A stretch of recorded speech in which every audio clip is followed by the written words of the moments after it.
students, welcome to English class.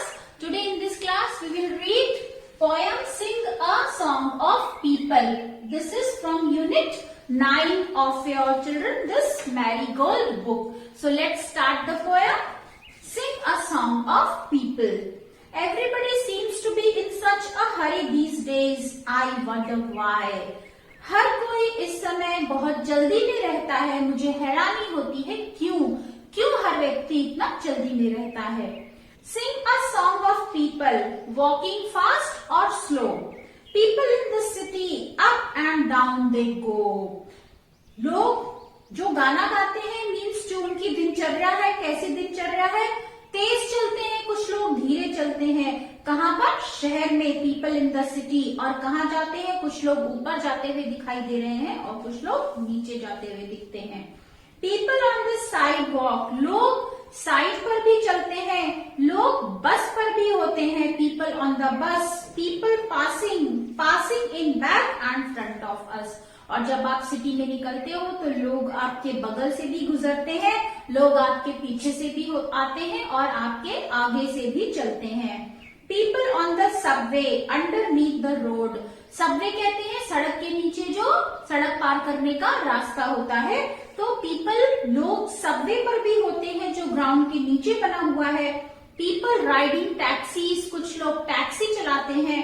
Round and round and round. और कुछ लोग जो टैक्सी, हर सड़क के बीच में चौराहा होता है, चौराहे पर आपको दूसरी दिशा में जाने के लिए क्या करना होता है? गोल चक्कर काट के फिर जाना होता है. So riding taxis round and round and round. People with their hats on. कुछ लोगों के सिर पर टोपी है. Going in the doors. दरवाजों के अंदर जा रहे हैं. टोपी पहन के दरवाजे के अंदर जा रहे हैं. वो दरवाजा उनके ऑफिस का भी हो सकता है, उनके घर का भी हो सकता है, किसी शॉप का भी हो सकता है. People with umbrellas when it rains and pours. और जब बारिश होती है तो लोग सर के ऊपर हैट लगा करके भी जाते हैं और अम्ब्रेला लेकर के भी जाते हैं, यानी छतरी लेकर के भी चलते हैं. People in tall buildings and in stores below. Riding elevators up and down they go. बड़ी बड़ी जो बिल्डिंगें हैं, इमारतें हैं, जो स्टोर्स हैं, उसमें एलिवेटर्स है, यानी अपने आप चलने वाली सीढ़ियां होती हैं और वो ऊपर ले जाती हैं लोगों को और उसी से लोग नीचे भी आते हैं. People walking singly. People in a crowd. People saying nothing. People talking allowed. बहुत से पीपल ऐसे हैं जो भीड़ में भी अकेले हैं, अकेले चलते हैं. People saying nothing. वो किसी से बात नहीं करते. और कुछ लोग ऐसे हैं जो जोर जोर से बात कर चलते हैं. People laughing smiling grumpy people too. और बहुत से लोग ऐसे हैं जो हंसते हैं, बहुत से लोग स्माइल कर रहे हैं और बहुत से लोग नाराज भी रहते हैं. People who just Hari and never look at you. लोग इतनी जल्दी में होते हैं कि वो आपकी तरफ मुड़कर भी नहीं देखते. इसका मतलब है उन्हें नहीं पता कि उनके बगल से कौन जा रहा है, वो इतनी जल्दी में होते हैं.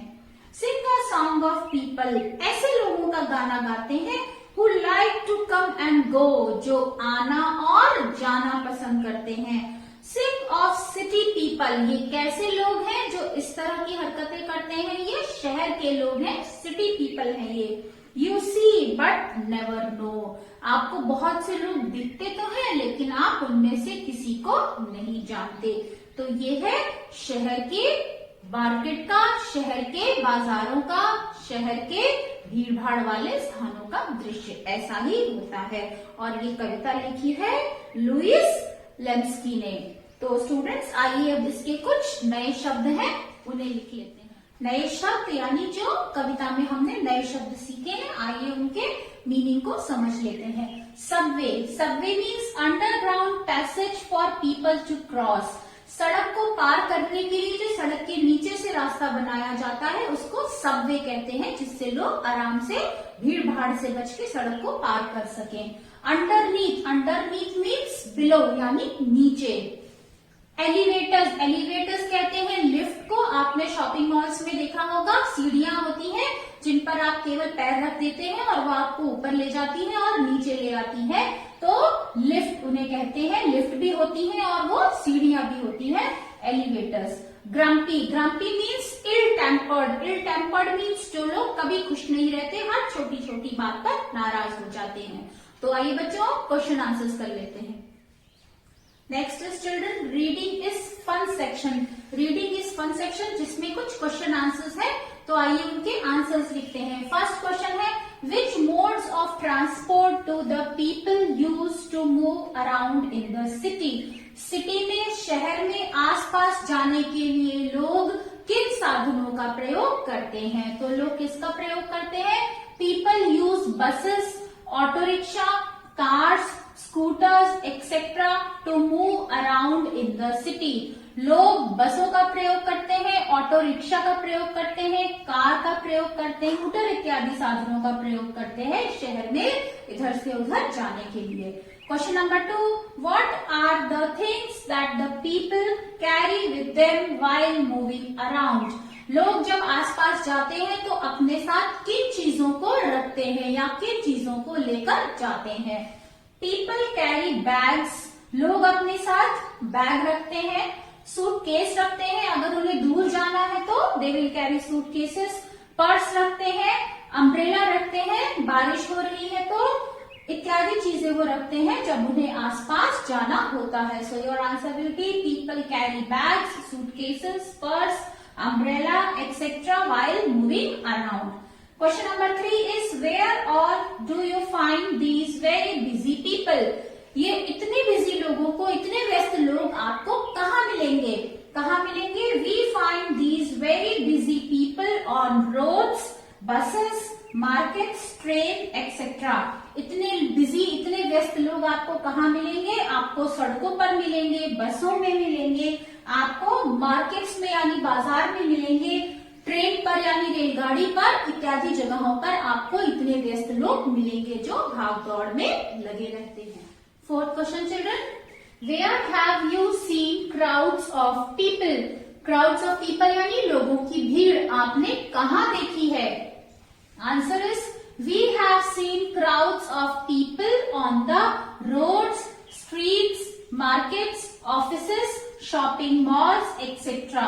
लोगों की भीड़ हमें कहाँ दिखती है? लोगों की भीड़ हमें दिखती है रोड्स पर, सड़कों पर, स्ट्रीट्स यानी गलियों में, मार्केट्स यानी बाजार में, ऑफिसेज यानी दफ्तरों में और शॉपिंग मॉल्स में हमें लोगों की भीड़ दिखाई देती है। Fifth question, why do you think all these people are in a hurry. आपको ऐसा क्यों लगता है कि ये सारे लोग जल्दी में हैं? All these people are in a hurry because they have to complete lot of work in limited time. ये सारे लोग जल्दी में क्यों होते हैं? क्योंकि इन्हें सीमित समय में बहुत सारा काम पूरा करना होता है, तो इसीलिए ये सब जल्दी में दिखाई देते हैं। नेक्स्ट सेक्शन है children language use. Language use यानी भाषा का इस्तेमाल। यहाँ पर आपको अपोजिट्स लिखने हैं। अपोजिट्स यानी विलोम शब्द। कुछ शब्द दिए हैं आपकी किताब में, आपको उनके विलोम शब्द लिखने हैं। स्लो, स्लो का मतलब है धीरे, अपोजिट होगा फास्ट। बैक यानी पीछे, अपोजिट होगा फ्रंट यानी आगे। बिलो यानी नीचे, इसका उल्टा हो गया अबव यानी ऊपर। लाउड जोर से, अपोजिट क्वाइट, क्वाइट मतलब शांत। अप मतलब ऊपर। डाउन मीन्स नीचे। टॉल, टॉल का अपोजिट होगा शॉर्ट। टॉल मीन्स लंबा और शॉर्ट मीन्स छोटा। क्राउड, क्राउड मीन्स भीड़ भाड़ और लोनली मीन्स खाली, अकेला। गो, गो मीन्स जाना और कम मीन्स आना। तो ये सारे अपोजिट्स हैं जिन्हें आप अपनी बुक में फिल करेंगे। नेक्स्ट एक्सरसाइज है children let's interview. Let's interview जो आपकी बुक में पेज नंबर 153 पर दिया हुआ है। आपको इसमें क्या करना है? Interview your teacher and get her responses for the following questions. आपको अपने टीचर का इंटरव्यू लेना है और उनसे ये प्रश्न पूछने हैं, फिर उनके बताए हुए उत्तर को आपको एक पैराग्राफ यानी अनुच्छेद के रूप में नीचे लिखना है। आप उनसे कौन कौन से क्वेश्चन पूछेंगे? Why do you become a teacher, आप अध्यापक क्यों बने? How do you come to school every day, आप स्कूल रोज कैसे आते हैं? Do you have any pets, क्या आपके पास कोई पालतू जानवर है? What kinds of books do you like to read? आपको किस तरह की किताबें पढ़ना पसंद है? What are your hobbies? आपकी हॉबीज क्या है, इच्छाएं क्या है, रुचियां क्या है आपकी? तो इन सब प्रश्नों के उत्तर आप पूछेंगे और फिर उनके आधार पर आपको एक अनुच्छेद लिखना है. So students, I have written one paragraph. You can write this also and you can write on your own also. So the paragraph is depending on the answers. My teacher says she became a teacher because she loved to interact and share knowledge with the students. मेरी teacher अध्यापक क्यों बनी? क्योंकि उन्हें बच्चों से बात करना और ज्ञान को बांटना बच्चों के साथ अच्छा लगता है.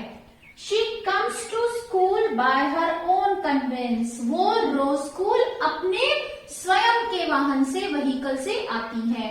She doesn't have any pet. उनके पास कोई पालतू जानवर नहीं है. She loved reading autobiographies. Autobiographies यानी आत्मकथाएं. उन्हें आत्मकथा पढ़ना पसंद है. She is interested in reading newspaper and books.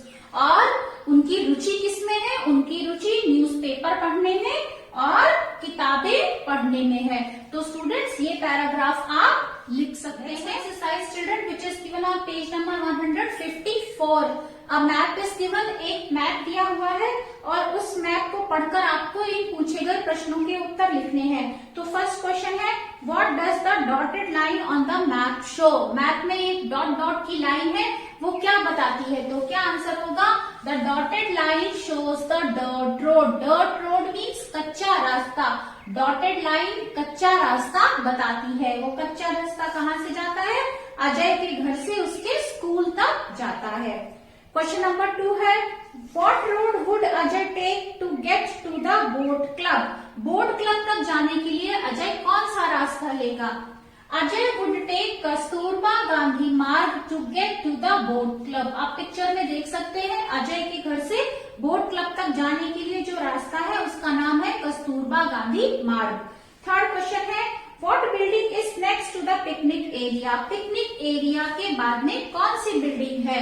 तो कौन सी बिल्डिंग है? India Gate is next to the picnic area. Picnic area के बाद में उसके बगल में क्या है? इंडिया गेट है. नेक्स्ट क्वेश्चन है, what road passes by Ajay's house? Ajay के घर के बगल से कौन सी सड़क गुजरती है? तो अजय के घर के बगल से रिंग रोड गुजरती है. Ring road passes by Ajay's house. Now question number 5 is, what other way could Ajay use to get from his house to his grandmother's house? Ajay अपने घर से अपनी ग्रैंडमदर के घर तक जाने के लिए कौन सा दूसरा रास्ता अपना सकता है? किस रास्ते से जाएगा Ajay? Ajay could take Ashoka road to get to his grandmother's house. Ajay अपनी ग्रैंडमदर के घर जाने के लिए अशोका रोड को लेगा. अशोका रोड से वो जाएगा. नेक्स्ट क्वेश्चन है children, use verbs. Writing section है.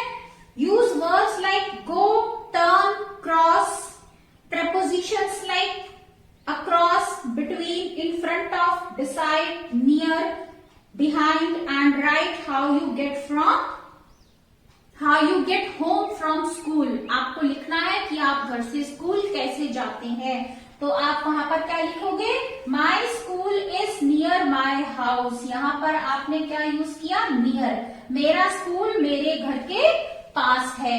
I go to school besides the garden. मैं गार्डन की तरफ से अपने विद्यालय को जाता हूँ. कैसे?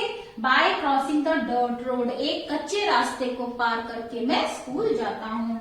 My class is in front of the library. मेरी जो कक्षा है वो लाइब्रेरी के बिल्कुल ठीक सामने है. तो ये थी एक्सरसाइज जो पेज नंबर 154 पर है. Next is let's write section. Let's write means चलो लिखते हैं. तो इसमें एक पिक्चर दी है चिल्ड्रन और फिर कुछ क्वेश्चन पूछे हैं. Where did you go for an excursion holiday? आप एक्सकर्शन यानी एजुकेशनल टूर पर या फिर छुट्टियां बिताने कहाँ गए थे? विद हुम डिड यू गो? आप किसके साथ गए थे? What did you take with you? अपने साथ आप क्या ले गए थे? What was the first thing you saw when you reached your destination? जब आप अपने गंतव्य पर पहुंचे तो आपने सबसे पहली चीज क्या देखी वहां पर? What did you like best about the place? उस जगह के बारे में आपको सबसे अच्छा क्या लगा? और how long did you stay there? आप वहां कितने दिनों तक रुके?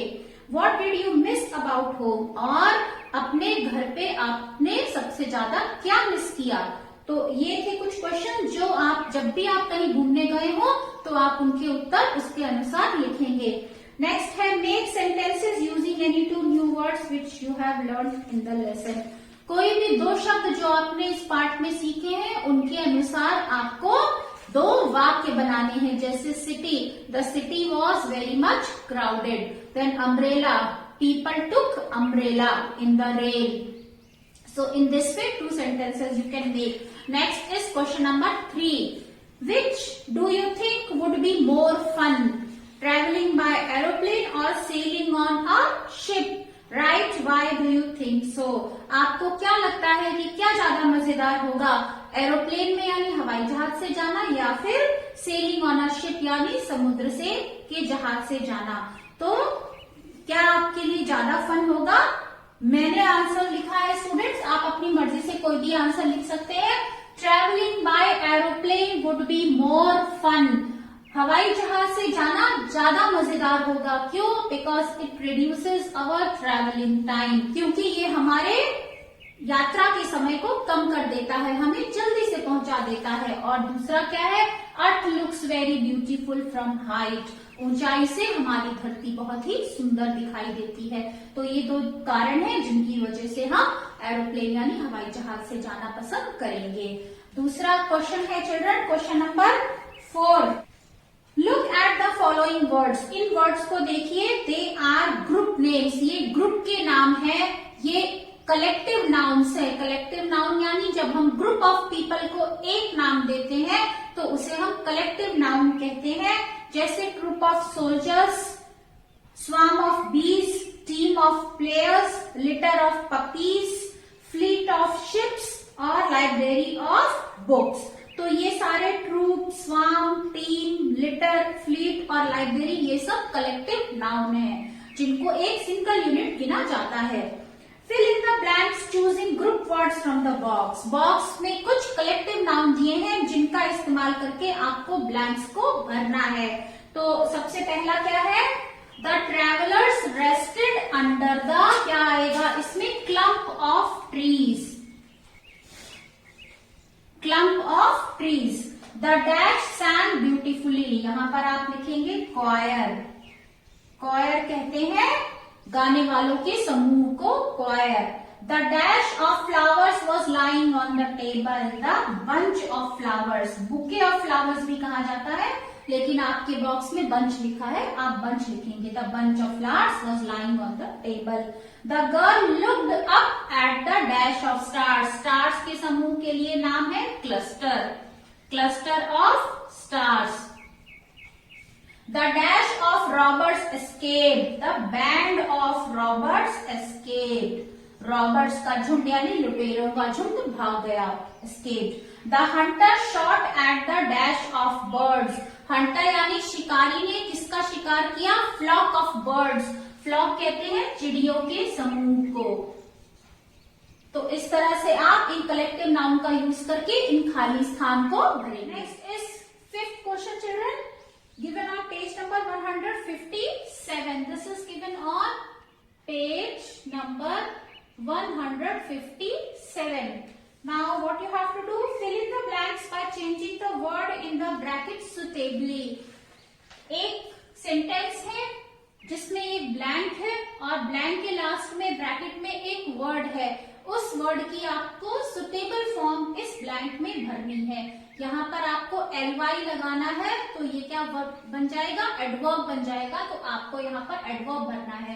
The girl slept soundly, sound लिखा है, एडवर्ब बन जाएगा soundly. The girl slept soundly. The children finished their work. Here children no word is given, तो आप कुछ भी लिख सकते हैं। The children finished their work quickly, Q-U-I-C-K-L-Y, quickly. The children finished their work quickly. The old man shouted loudly, L-O-U-D-L-Y, loudly. The boys played quietly. Q-U-I-E-T-L-Y. The boys played quietly. Do your work. Bracket word is neat, so you will fill neatly. Do your work neatly. I can do the sum easy. यहाँ पर y हट जाएगा और I-L-Y लग जाएगा easily. I can do the sum easily. So you will fill all these blanks with the help of these words. Now next exercise, last exercise children, जो fun time section में है, page number 158 पर दी है आपकी book पर. इसमें आपको क्या लिखना है? वंडर्स ऑफ द वर्ल्ड लिखने हैं और उनके देशों के नाम लिखने हैं, वो किस देश में स्थित है. दुनिया में स्टूडेंट्स 7 वंडर्स हैं, आश्चर्य हैं, 7 वंडर्स ऑफ द वर्ल्ड हैं. कौन कौन से हैं?